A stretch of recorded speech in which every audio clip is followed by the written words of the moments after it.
Tonight, we're in the centre of Scotland, in the shadow of Stirling Castle, where the Highlands meet the Lowlands. Stirling is famous for its role in Scottish history, the place where Mary Queen of Scots was crowned and battles were fought. Today, the city's a tourist destination as well as being a popular place to shop and work.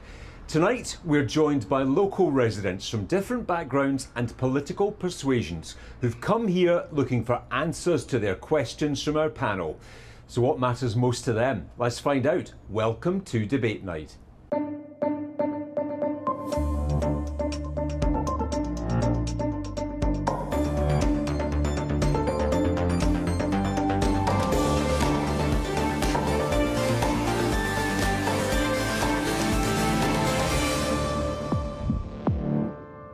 Debate Night is the show where you get to ask the big questions, answering them this evening. From the SNP, the MSP for Falkirk East, and former spokesperson for Business, Innovation and Skills, Michelle Thomson, MSP. Michelle was campaign manager for Kate Forbes during her leadership contest and was named Backbencher of the Year at the Holyrood Political Awards last year. She's announced she'll be standing down at next year's Holyrood elections. Also with us tonight, Gemma Cairney. After a career with Radio 1, 6 Music, Gemma moved to Edinburgh 4 years ago. Born to Scottish grandparents, she's an award-winning documentary maker and chair of the Edinburgh Art Festival Board. Nick Nairn opened his first restaurant, almost believe it or not, 40 years ago and became the youngest Scottish chef ever to win a Michelin star. He now runs a cook school and restaurant at Lake of Menteith and was awarded an honorary doctorate by Stirling University for his contribution to Scottish food and drink. Also with us tonight, Richard Baker, Scottish Labour MP for Glenrothes and Mid-Fife. Previously an MSP for 13 years, Richard quit to work for the third sector but returned to politics last summer when he was elected to Westminster, where he chairs the Scottish Labour Group. And finally, from the Scottish Conservatives, Meghan Gallacher, MSP for Central Scotland. Former Deputy Leader, Meghan joined the Scottish Conservatives aged 21 and stood for the leadership last year, coming third in that process. Please welcome them all to Debate Night.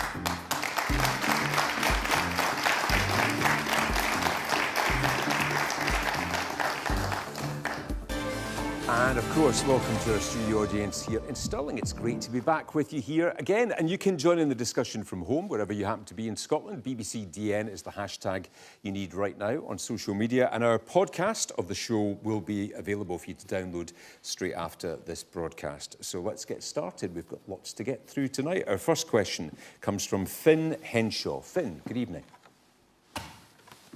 Hello, hiya.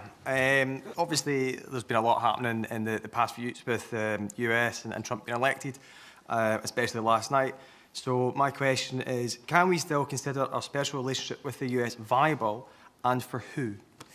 Thank you, Finn. This was the phrase, the special relationship, coined by Winston Churchill back in 1946 at the end of the Second World War. It's been quite a week for Donald Trump, threatening trade tariffs against the EU and last night proposing to move Palestinians out of Gaza to allow developments of what he called the Middle Eastern Riviera. Meghan Gallacher. So I'm not here to speak in favour or to oppose Donald Trump. I think he's more than, well, we've seen in recent times, he speaks for himself. But I think what is important and what we do need to have a relationship with America for is for things like trade. Now, I think this is where your question expands on in terms of tariffs that could potentially be imposed on the UK. And that could have serious repercussions for our trade here in Scotland. You know, you look at our exceptional whisky trade, our salmon, our Harris Tweed, our cashmere, all of these things that we hold dear. So that is why it's really important that we have this relationship with America. And if you don't like Donald Trump, well, you know, we'll have a new president in 4 years' time after the presidential process. Well, 4 years is a long time. Does he get to say and do anything he wants in that period without us reacting? Well, we're not Americans, so we're not part of the American democratic process that elected Donald Trump. I think but we have a special relationship, according to that question. But I think what is important is when it comes to trade and a relationship surrounding trade, we need to be able to come to the table to have those discussions. I don't want tariffs imposed on us here. As I've laid out, I think that could have serious repercussions for Scotland, our economy and our trade networks. So I think we do need to have a relationship with America. Nick Nairn. I think I ask the question, how did he get there? You know, we had a period of his presidency where he did some pretty crazy things. It ended in insurrection and riot. There have since been impeachment. There have been all kinds of things, and yet he has been re-elected to the White House. And I have to think, what are the set of circumstances that have allowed that to happen? What happened to the Democrats? How did the Democrats not deliver what they promised that allowed a political vacuum that could let somebody like Donald Trump into power where, you know, he's doing some pretty off-the-wall things? However, having said that, at the same time, I kind of look at what's happening here in the UK, and I think a lot of talk, a lot of rhetoric, a lot of inaction, and then suddenly you've got this kind of crazy guy doing stuff. So and what stuff is happening. Kind of crazy guy, you called him. What should our relationship be with him? I mean, America's our biggest export market as a country from Scotland. Yeah, well, it's very difficult if the most powerful guy in the world is doing some very unpredictable stuff. How do you deal with that? How do you negotiate with somebody who's as mercurial and unpredictable as Donald Trump? And I think you've just got to have a really good team round about. You've got to have some really good diplomats. You've got to have some really good politicians. You're right, Meghan's right. We have this trading relationship with America. It's a really important trading relationship, and we don't want to, you know, impact that too negatively. At the same time, I'm going, how has this happened? I mean, what set of circumstances? Where is centrist politics? Why is centrist politics not delivering the stuff that people want that allow this power vacuum for that kind of person to ascend to power? Can we consider our relationship with America still to be special? Lady on the front row. I would say that I kind of have a unique perspective on this as an American living in Scotland, and I have done actually since I moved here just before the Biden election. I personally think that we can no longer have a special relationship with America. I think you look at countries like Canada and Mexico, and right now they're strong-arming Trump. They are kind of giving him a taste of his own medicine, as it were. And I think every country needs to be doing that right now. I think we need to show him that he's not this dictator that he wants to be. We can't let him suddenly take over the world because he's created his own cult. And I think that 4 years is too long, because the more power he gets, the more human rights violations he can commit, the more tariffs, book bans. He's gaining far too much power, and we're just sitting by and letting him. So what should John Swinney and Keir Starmer do?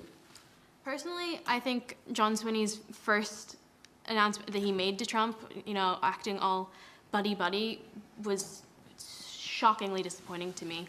I think that obviously we can't just, you know, create a really hostile environment, but we need to say, you know, if we're going to continue to have a relationship, it's not your terms, it's our terms together. If this is a special relationship, it's a relationship where we work together. You don't tell us what to do. Michelle Thomson. A lot of very interesting contributions here, and let's just take a step back here. Donald Trump loves to shock. And since he's been first elected again, we've seen a whole variety of announcements. We had the game playing with the trade wars, and how did that work out? He was just trying to be very shocking. He also loves Scotland, he tells us. I believe that, because obviously he is a family from here. But I so think what should we do about that? I think Meghan makes a fair point, and the point is about trade. Unfortunately for the UK, let's look at the position here. We took ourselves, Scotland obviously didn't, out of Europe. So we're pretty isolated in terms of trade, because we've no longer, or without great difficulty, got access to that massive trading market.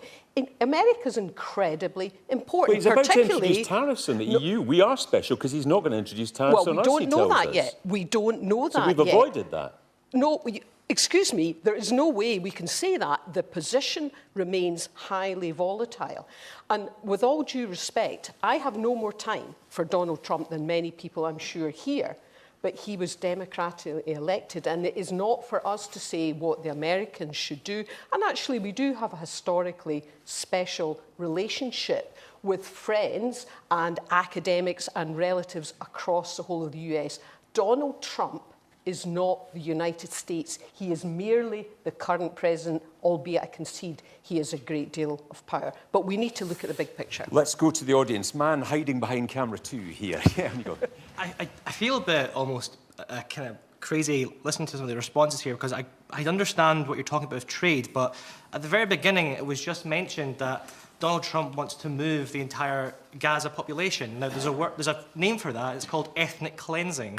And the fact that none of you guys are touching that immediately is quite scary.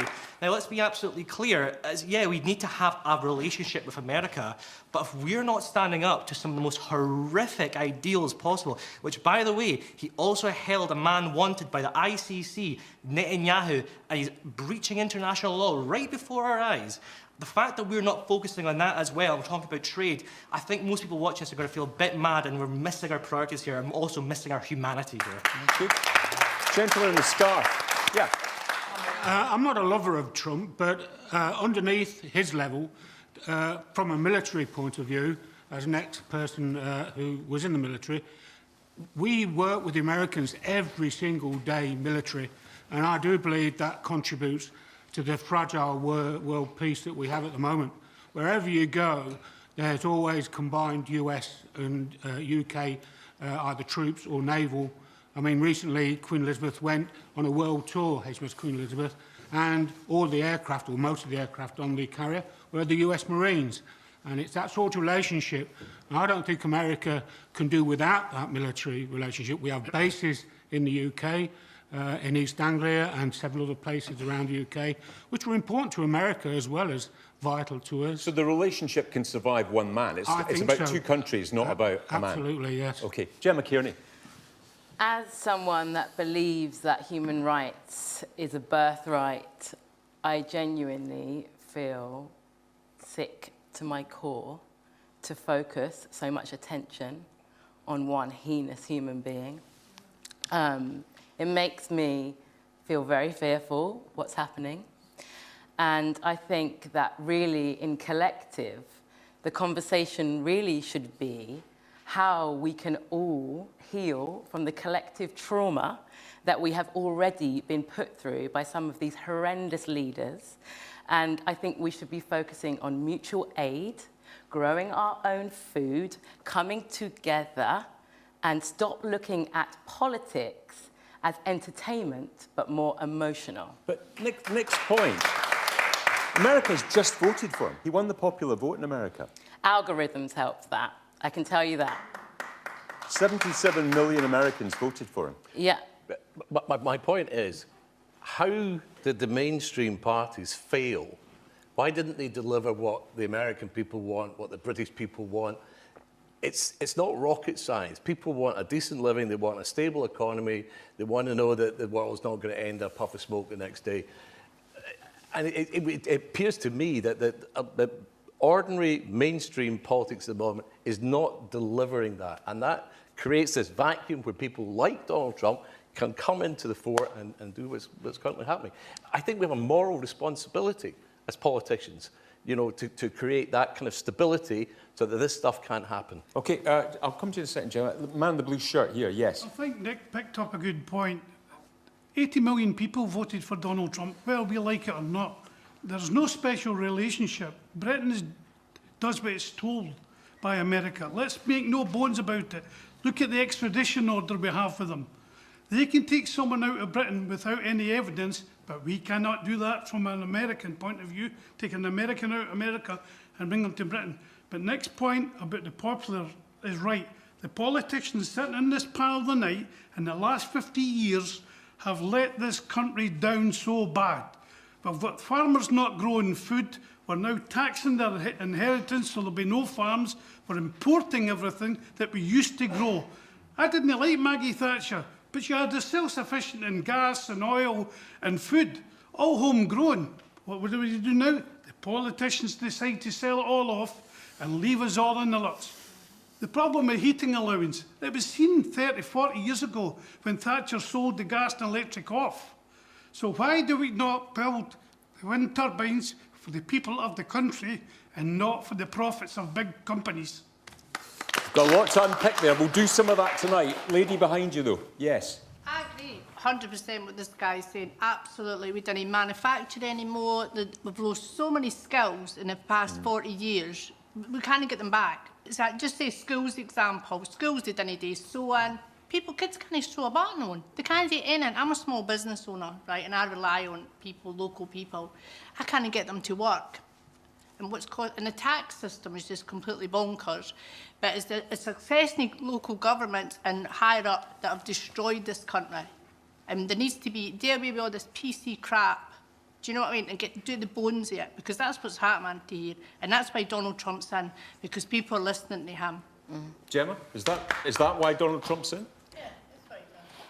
Because what do you think in terms of the divisions between a woke culture and a non-woke culture? Yeah, so PC crap would be somebody who would be deeming themselves as woke, and those. Yeah, I think that's what's causing all the problems. I mean, I've lived in London, right?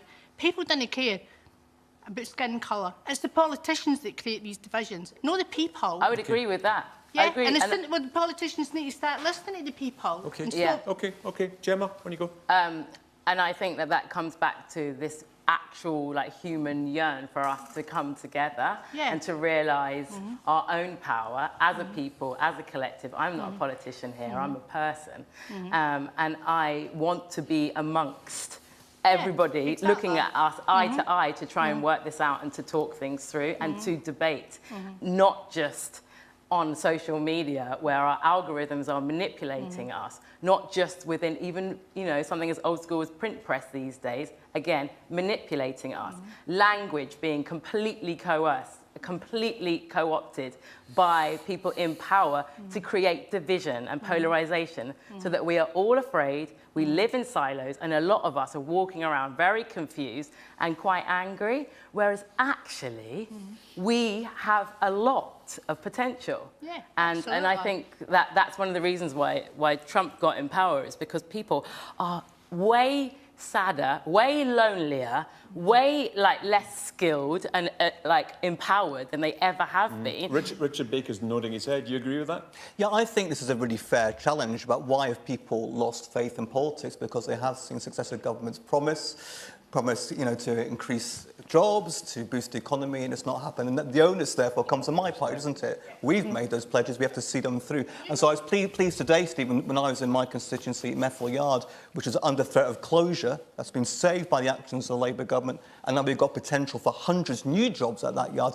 and then the apprenticeships you were talking about in skilled jobs, which actually be hugely boosted by the renewable sector and the potential Scotland has there. But I must come back to the point about Gaza. This is so important, isn't it? And I was really pleased to see today the Prime Minister made very clear that people of Gaza have the human right to be in Gaza. They have to be part of the rebuilding of Gaza. They have to remain there and be part of a two-state solution. And yes, so our relationship is important. Starmer handle Donald Trump from now on, based on that? I think it's not to walk away from that relationship, because, he's there. As Nick was saying, he got that mandate. We have to use every leverage we can to ensure we can influence foreign policy to get to the position where we need to be. And in Gaza, that has to be about a two-state solution, which is the only way to secure a lasting peace.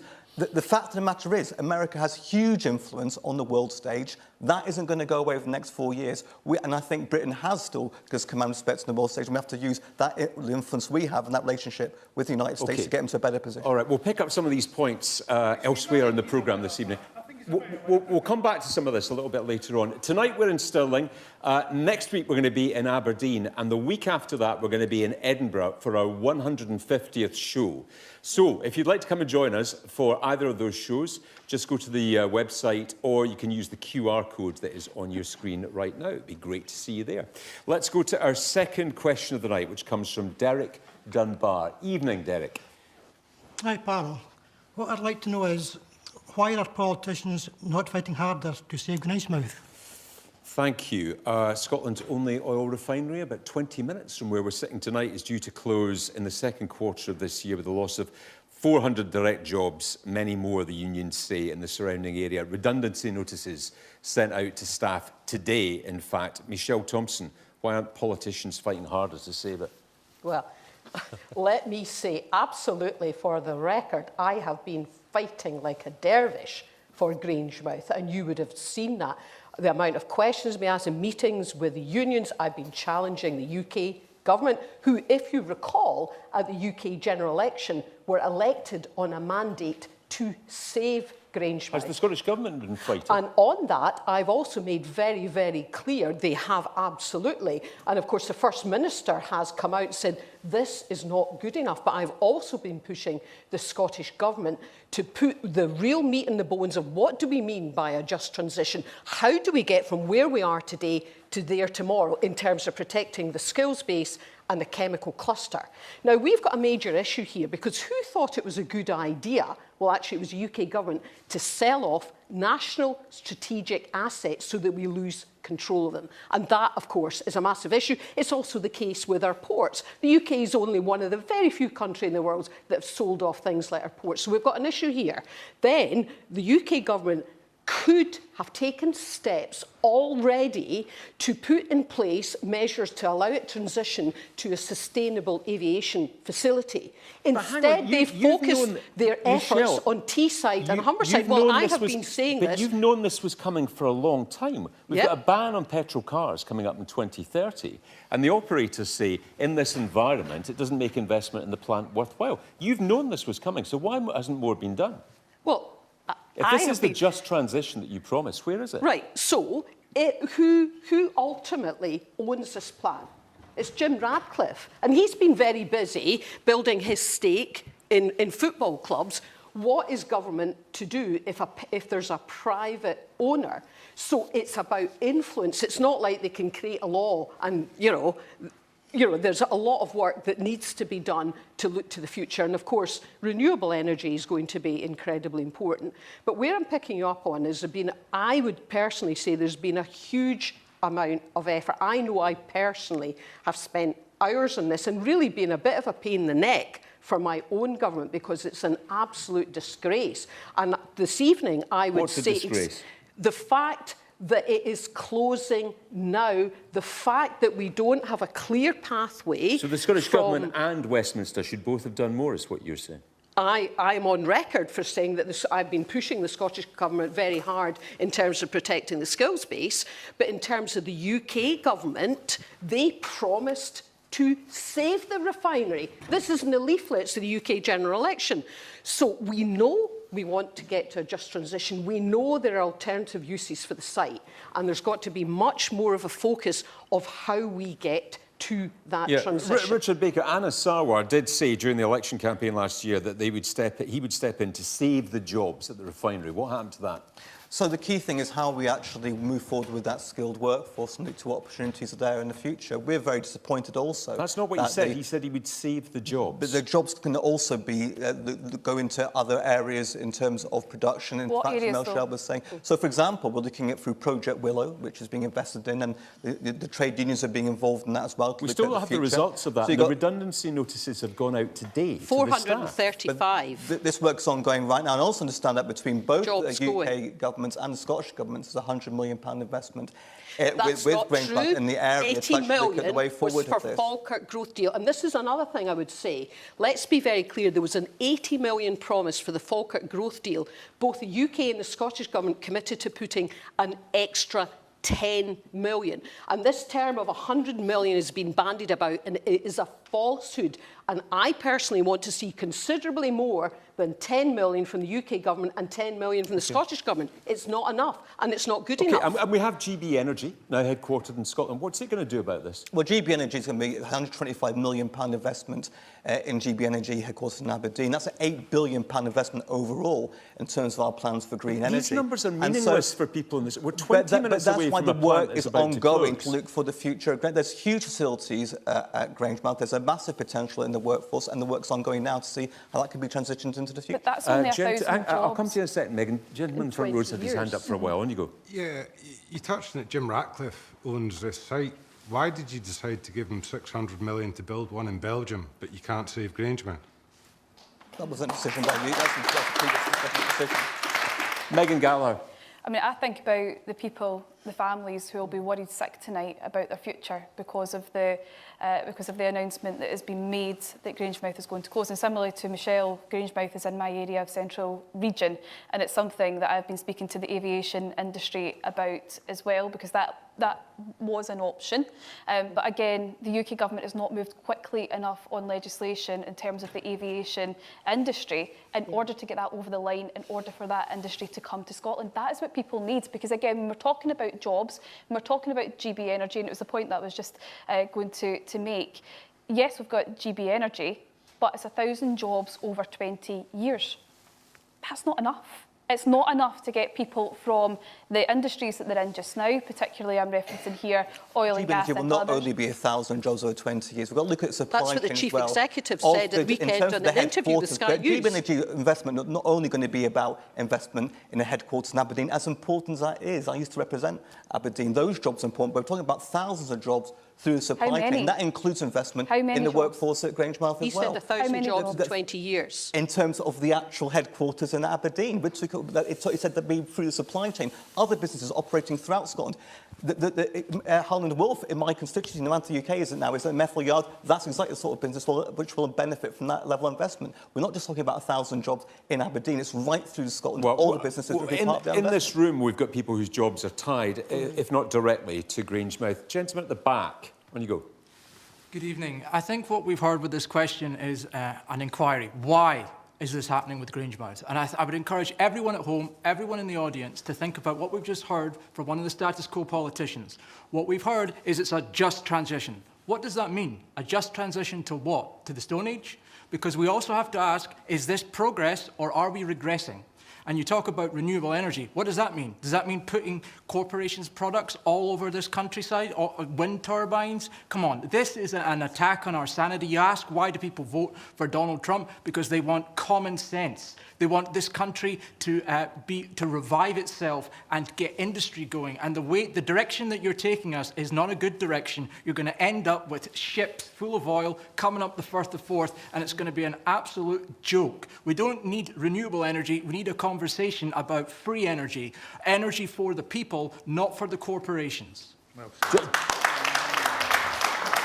Jim Ratcliffe, boss of INEOS, says deindustrialising Britain achieves nothing for the environment. It merely shifts production and emissions elsewhere. I think he has a point, but it still needs to be done because it's a finite resource. And the last thing we need is being left without energy and power. And Scotland benefits from having both the base and the geographical assets to enable that to happen. The critical thing is that we cannot be without power, and we need to transition. But I also think you make a fair point. The way in which we do that and the speed in which we do it, and incidentally, I would always publicly say that the oil and gas companies have a very important role to play. They've got deep pockets. They're the ones able to do the investment. So I don't think it's an either-or. We need to transition, but the method of transition must be to bring people with us and to protect people's jobs because it's their livelihood. Okay. Nick Nairn, you're a local businessman. You're worried about what this is going to mean for the local area? Yeah, it's going to have an impact on people's ability to afford things. But I would stand back from this again, and I've got to ask myself, you know, government, what's your role? What does government do? Government distributes wealth. It doesn't create wealth. So government's role, in my eyes, is to create an environment where wealth creation is encouraged, tax revenues are raised, and those tax revenues are used for the good of the people. So if you look at, we're talking about oil and gas, it's not my industry. My industry is hospitality. We are facing all kinds of problems, almost a perfect storm of labour costs, of material costs, of utilities costs, making it incredibly difficult for hospitality businesses to flourish in this current environment. And there are things that could be done. Government could pull levers. We could look at the VAT for hospitality. We could look at domestic rates relief. All of those things would save an industry, save jobs. And it's not just one industry. Governments have to look at all industries. They have to care about the economy. The economy has to be strong to encourage enterprise, to encourage the creativity of entrepreneurs who employ people who then have jobs and pay taxes. And that's how the system works. At the moment, it feels like the system is broken. So when Labour talk about growth, and growth being the priority, you laugh. Well, I mean, the Chancellor just announced an increase in national insurance. for a beleaguered economy to whack on a couple of percent on it's not just a percentage increase in national insurance, it's the reduction of the threshold at the point that people start to pay national insurance. Now, my industry, we're on the ropes at the moment. We don't have any fat left. That fat went during COVID, and you know, we've struggled to come. So the minute you ask us to raise more taxes, and that's what you're doing, we will have to pass that on to you, the consumer. Okay, and I will be very vocal about why we're doing that. Okay, I want to get back to saving Grangemouth and what should be done. Lady in the tartan jacket. Sorry, my input here isn't solely about, I mean, I think that we're talking about Scottish energy, we're talking about Scottish oil, we're talking about Scottish renewable energy, and then we're talking about how it benefits the entire UK, but in Scotland we can't even save something that is so important to our communities, to our country, that benefits everyone. I feel, to pick up on Nick's point about you know, commerce and hospitality, a huge part of that is because there are no incentives for people to develop the city centres where Nick, you operate in the city centres. We're encouraging development, taking away Scotland's beautiful scenery outside of the city centres. We've got a housing crisis that we can't solve. And I would ask the question, how many empty properties does Scotland have? How many empty properties does each local authority own that they're doing nothing with? This is how we start to build our country, build our commerce, build revenue. Someone else mentioned, we need to work on what we've got instead of taking away what people come to Scotland to look at, our beautiful scenery. Okay, thank you, thank you. Gentleman in the back row. Yeah, following up on what Nick was saying, and I've been listening to the panel, not many of you have mentioned the sheer economics of money. Money talks, and we need investment in this country to put in so entrepreneurs like Nick can put money in. What we're doing is losing money. The Jim Radcliffes of the world, a billionaire, how did he become a billionaire? By being an entrepreneur. He's taking money out because he sees no future for Grangemouth for him. Does the Scottish Government actually think they can see a future for Scotland in Grangemouth? Personally, in my background, I've got some knowledge of that, says, really, it's a market that's gone. What we should be looking at as a country is what markets are we wanting to service in the future? Right. Where's the money going to come from? And you can't keep taxing us poor old people. More and more tax means less and less to spend on the things we want to spend on, whether it be a meal, whether it be down at Tesco's. We're just not in touch as a government. We're just not in touch with the real world of commercial, economic life. And if you want to go on with Donald Trump, is his name, yeah? He's a simple man. What's in it for him is how he rules his judgments. Cash. Okay. So if you give him the right deal, he'll do business and he'll invest in Scotland, right? But we're not going about it right. We take You're more not money suggesting off Donald Trump should invest in Grangemouth, are you? No, not in the slightest. He doesn't spend money on things that are going down. So he wants things that are going up. Where does Grangemouth go from here? Huge industrial facility in the centre of Scotland, 400 jobs immediately, thousands more in the community. Should we be fighting more for it? Gemma Cairney.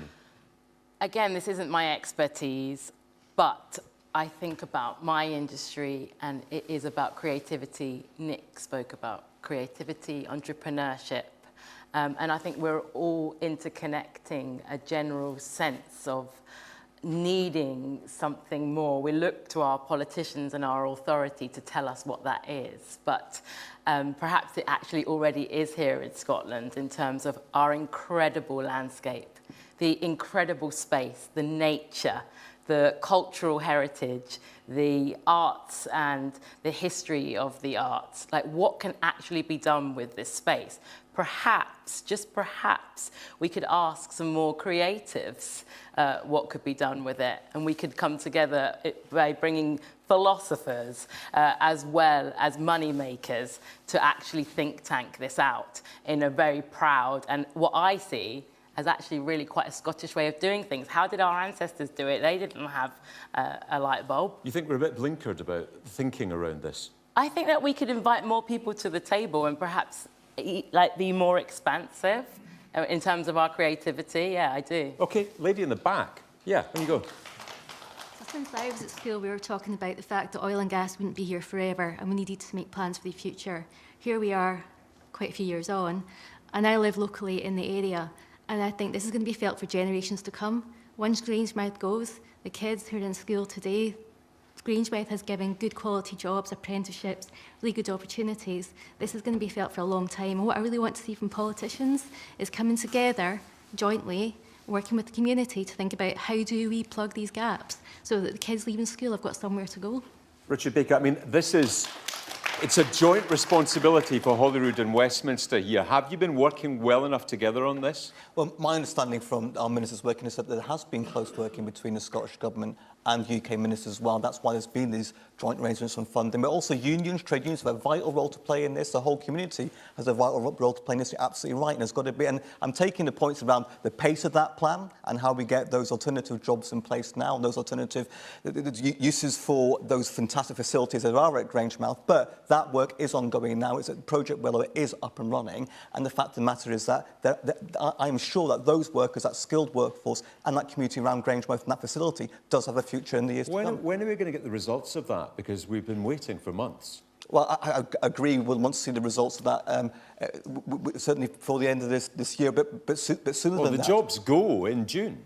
So clearly, obviously, that project is going to have to come forward and with that plan. But I have actually spoken to other people looking at other forms of investment in Grangemouth just over the past few weeks. There was a huge amount of interest in terms of the skills of that workforce, in terms of that facility as well. Can I just ask what that actually means, though? What other spaces, other jobs? So, for example, in what area? So, sustainable aviation fuel, hydrogen, e-fuels. There's a huge amount of potential at that site in all those kind of areas. Well, why are these conversations taking place now when the staff have already been given redundancy notices? Why didn't this happen ages ago?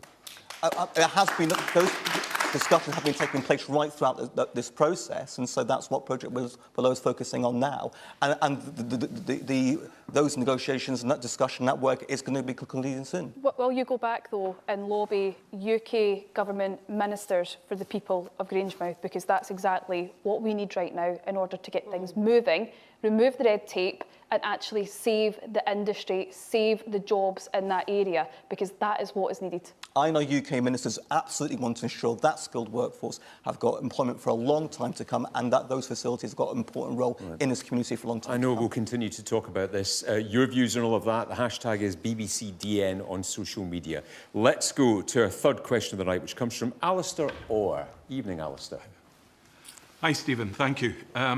Why on earth are taxpayers paying for prescription paracetamol and ibuprofen when it can be bought in local supermarkets for as little as 37 pence? Thank you, Alistair. This is Conservative claims that paracetamol, cheaply available in supermarkets and corner shops, is being prescribed in the NHS at a cost to taxpayer of up to £8.53 a packet.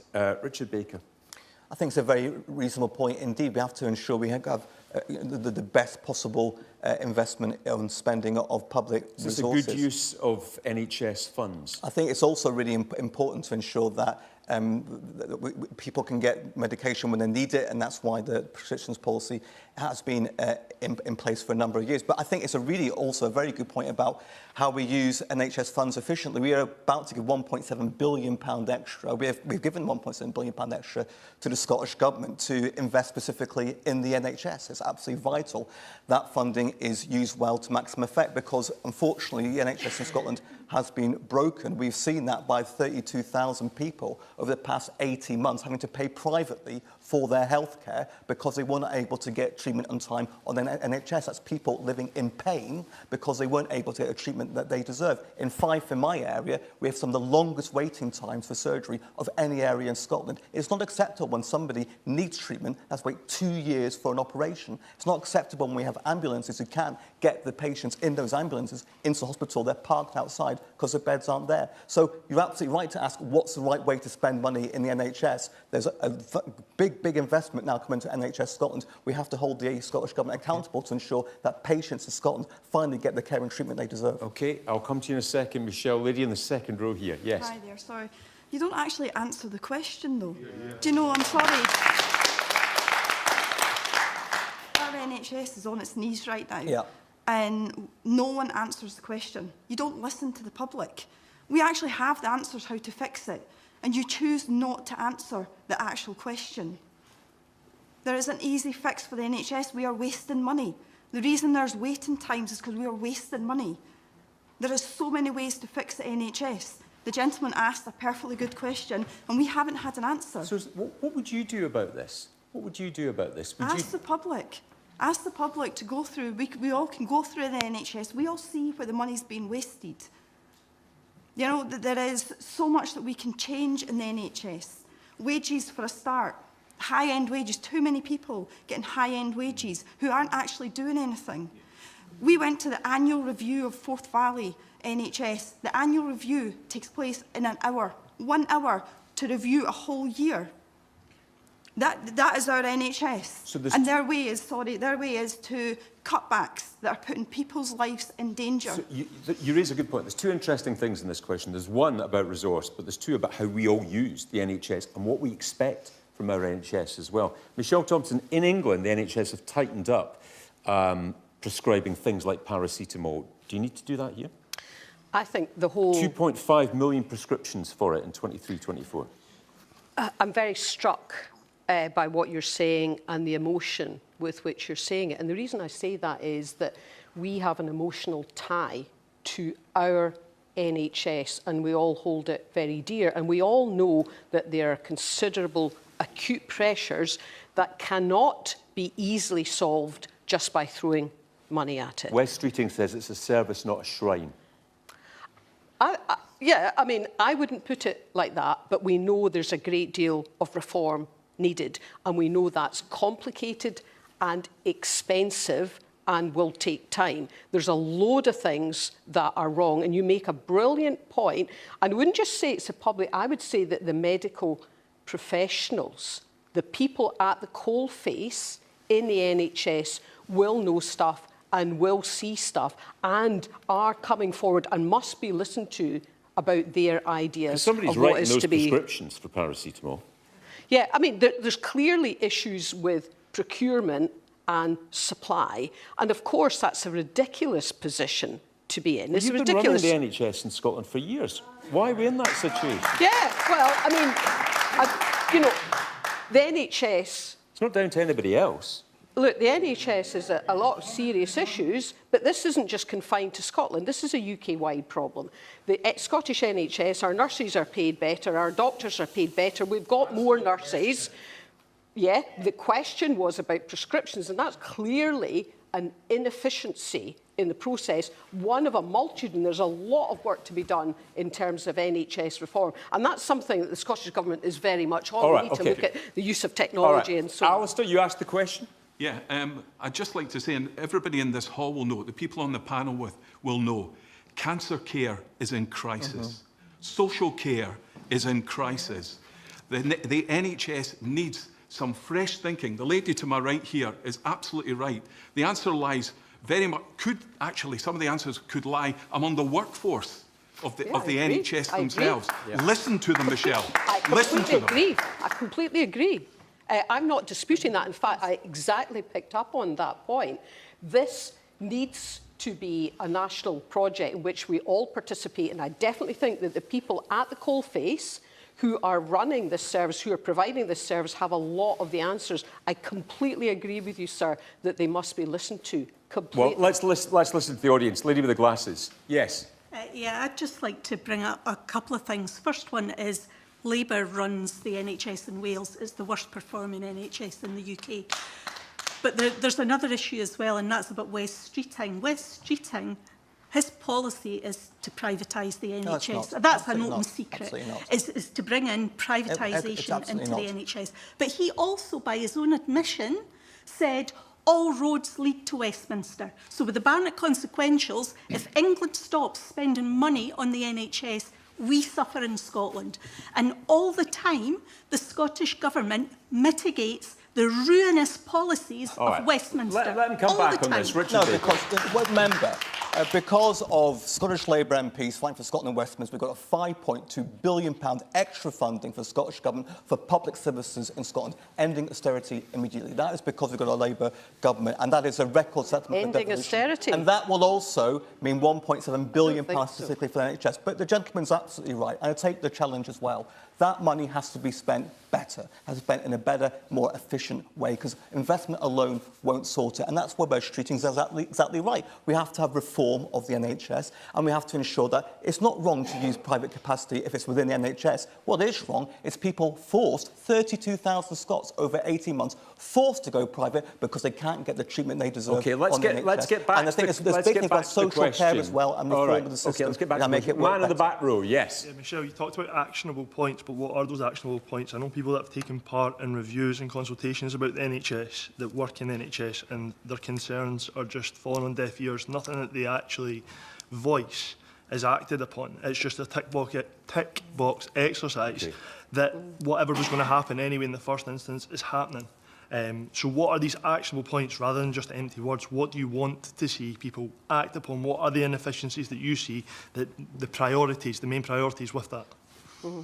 Yeah, I mean, again, this is a huge subject. The use of technology needs to be greatly enhanced. A lot of the processes are still quite inefficient. They're quite paper-based. Technology is absolutely at the heart of it. We don't even have an NHS app in Scotland that works. They do have south of the border. Yeah, my son uses it. He lives in Hertfordshire. So technology is so important, but technology is complex and expensive. So there's a variety of work underway. And of course, the advent of artificial intelligence we were talking about earlier on, what that is going to enable. So I see tech as a critical enabler, but that's expensive. And we're in this betwixt and between position at the moment where we're fighting to keep the service going. A lot of people work so hard in the NHS, and let's not forget that. And then you need to introduce the new things in tech. It's very complex, but there's a considerable amount of work underway. It's really important that this is done. Right, lady up there, yes. Yeah, I think it's very easy, going back to the original point, to say we need to reform the NHS because it's an absolute waste of money to be spending upwards of £8 of taxpayer money on paracetamol, which is something, you know, easily available in the shops. But the reality in this country is not everybody can afford paracetamol out of their own pocket. There's a lot of people living, you know, on £5 a week, if that, and paracetamol might not be in their weekly budget. And if that's something they need, that's something that the NHS has to provide for them. And, you know... Well, that's why we've got free prescriptions here to cater for exactly that scenario. Right. And talking about somebody with cancer, I mean, my mother died of breast cancer, and the amount of drugs she was on, which I don't see how she could have afforded to pay. But there's implications of that, and this is about choices. The SNP government absolutely commits to continuing to run the NHS, our NHS Scotland, for us. And it's under the cosh. And Richard says, oh, we've given the Scottish Government £5.2 billion. When did we get so complacent that the height of our ambition for Scotland was to be given more of our money back from Westminster? What's that about? Meghan Gallacher, is more money the solution for the NHS in Scotland, and should we be prescribing paracetamol in this way? Well, it's about best value for the taxpayer. Scotland is the highest taxed part of our United Kingdom, and what you're seeing here is people not getting bang for their buck, and that's what people are frustrated about. In terms of the £8 prescription for paracetamol, I think everyone will say that's an exorbitant cost. It should not cost that much in order to prescribe paracetamol. But again, this has gone unnoticed until the Scottish Conservatives have brought this to the attention of the Scottish Government. And the Scottish Government need to do something about this, because this stems back into mismanagement of our NHS, whether that be in terms of waiting lists, that we see far too many people waiting years on end in order to receive treatment, our A&E waiting times, which I'm sure you read about or hear about time and time again. People cannot get an ambulance when they phone 999. On that lady's point up there, what are you going to mean test who needs paracetamol and who's able to afford it? Well, look, I think we are getting to the point now where we have to have serious discussions about universal policies. And again, I take the lady's point, you know, not everyone can afford paracetamol, and that has to be looked at.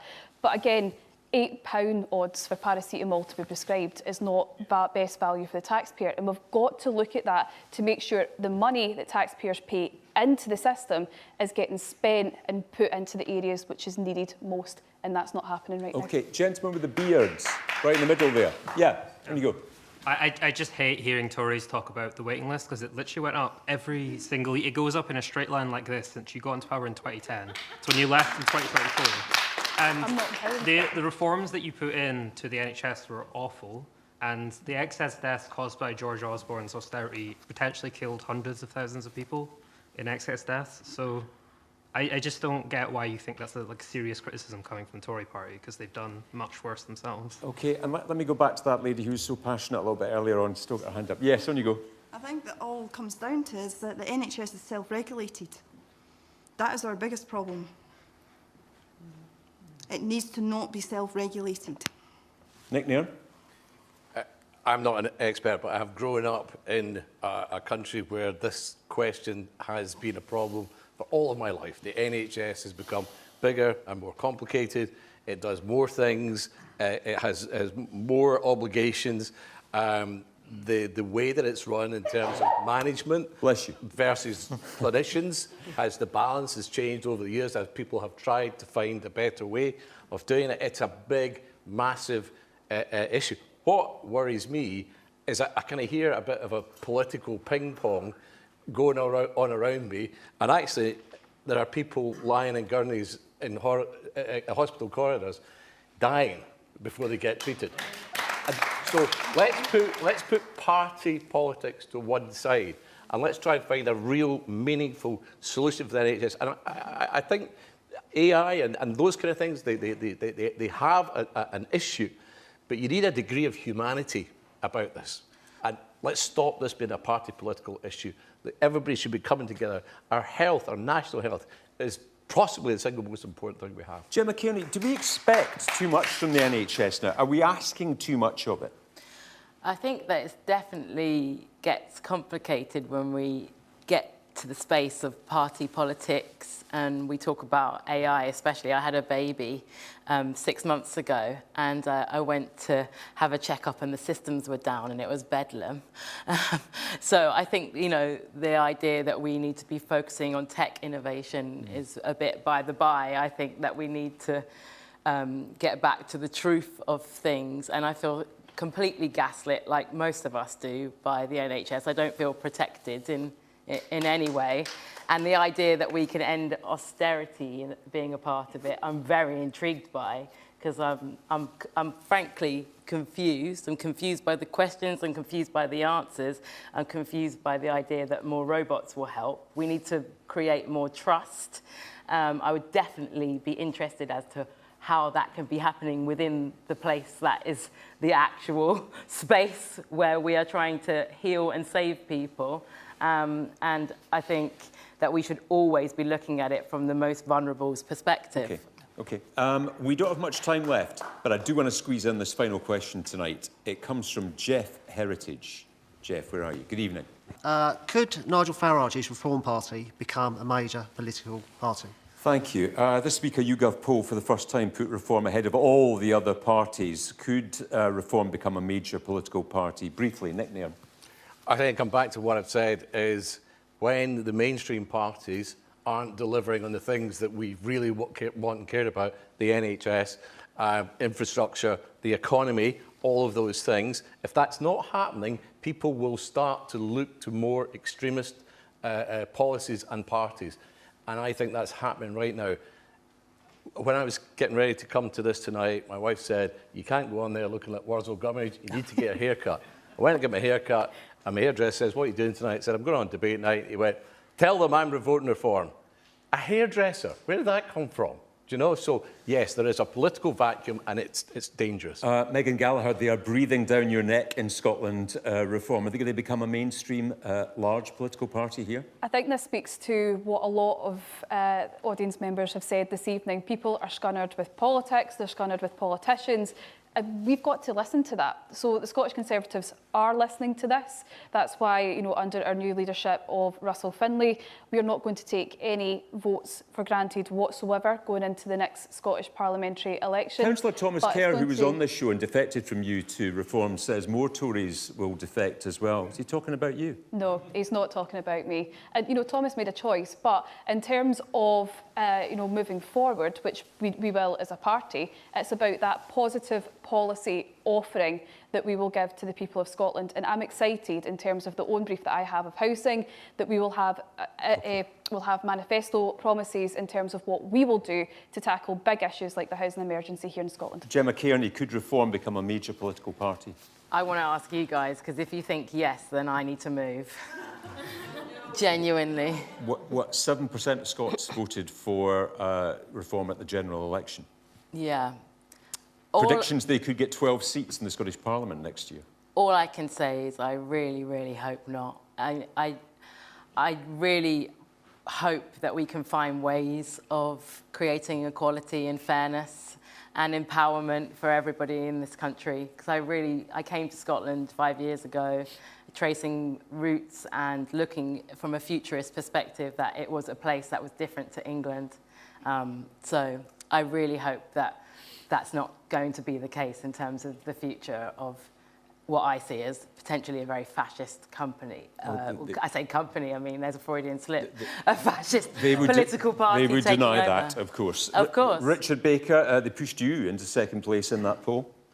So clearly Reform is having a big impact in Scottish and UK politics. I mean, Nigel Farage has had several political parties before which have imploded. The Brexit Party, remember, UKIP. And what he's promised this country in terms of the benefits of Brexit have not been realised. I'd like to see him put under more scrutiny on that. I'd like to also see him be scrutiny for his policies. His policies on NHS, I do not think would resonate with many people in this room. So I do think we have to do far more to scrutinise his policy. I think that's a job for politicians. It's also, I think, speaks about the media in this country, where the media is going, where people are getting their news. I think it's very, very worrying to hear about less fact-checking on social media, and that's where politicians like Farage, I'm afraid, have a big impact, and it's a challenge for all of us. Michelle Thomson? Well, yes, they could if people vote for them. So I've got sympathy with what Meghan says. It's incumbent upon us all to listen to you. This is exactly why we come and get eaten alive by you guys. It's excellent in these shows. We all need to be listening to you because in some respects it's a cry for help. But the problem is with Reform, what are they for? And that wasn't a Freudian slip. They're a private, limited company, and any profit that goes into that can go directly to Nigel Farage as a principal shareholder. I don't know if you were aware of that. So we have to be very wary, but I think that all political parties have got a job of work to do, Michelle, to be seen, to be listening to you guys. Quite agree. That's it. I'm afraid we're out of time this evening. Your views and all of that, the hashtag is BBCDN on social media right now. Next week, we're going to be in Aberdeen. A week after that, we're in Edinburgh for our 150th show. Come and join us for either of those. If you missed any of tonight's programme, we're repeated a bit later on BBC One Scotland, or you can watch any time that suits you on the BBC iPlayer. Thank you very much indeed to my panel here tonight and to our brilliant audience here in Stirling. And to you at home for watching. We'll see you next week in Aberdeen. In the meantime, stay safe, stay well. From all of us in Debate Night, good night.